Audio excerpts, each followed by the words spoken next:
Gold is directed by Stephen Gaghan and stars Matthew McConaughey, Edgar Ramirez, Bryce Dallas Howard and Corey Stoll. Mr. Kenny Wells, why don't you start from the beginning?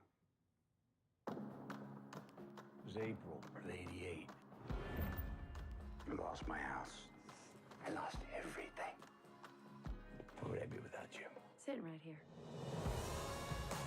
I had a dream. Like I was being called. It was a gold calling.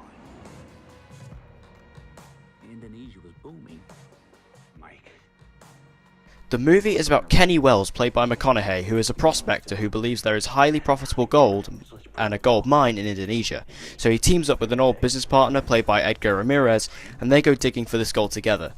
I'll just say this straight up right now. The cast absolutely carry this movie, especially Big Boy McConaughey, who is great in this movie, but not up to his normal standards. But I don't blame him for that, as the script is not that well written, but he does do the best with what he's given, because he is Matthew McConaughey at the end of the day.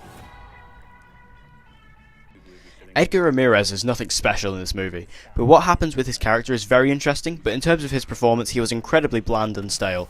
Bryce Dallas Howard plays Kenny's girlfriend in the movie, and she was great. I really enjoyed her performance in this film, and she was definitely one of the best parts of the movie.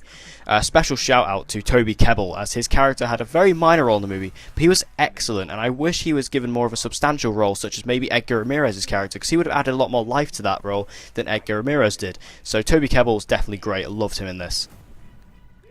The first act of this movie is brutally slow, and I really did not care about any of the dialogue that was being said, as I was just waiting for the movie to get going, which doesn't really happen until the third act of the movie.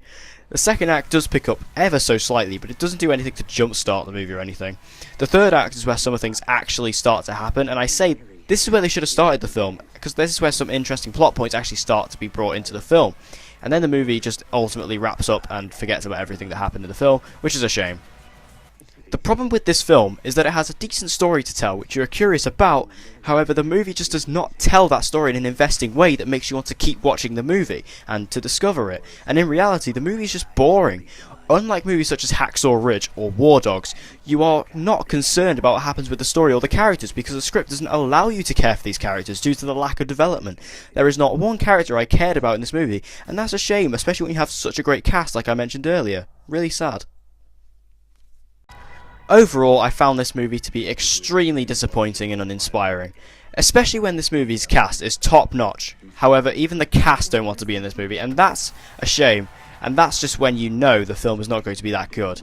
There are some good things, and Matthew McConaughey does everything he can to save the film, but it's just not enough. Even he is not enough to save this film, and I think if that's not going to tell you anything, I don't know what will. In the end, I have to give Gold the grade of a D-, just because of pure disappointment.